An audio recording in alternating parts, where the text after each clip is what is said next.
আপনাকে ঈশ্বরের মহিমার জন্য জীবন কাটাতে হবে।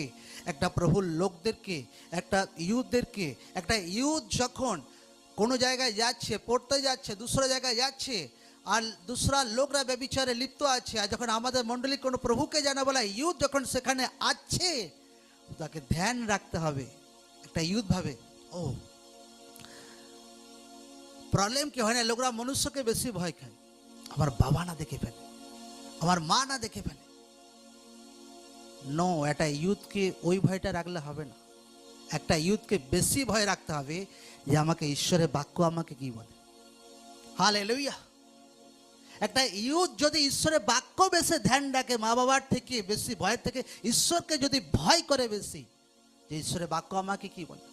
যখন 5 জন হো হো হি হি করছে, যখন একটা ইউথ তখন ধ্যান রাখবে যে ঈশ্বরের বাক্য আমাকে কি বলে, যে ব্যভিচার করিও না,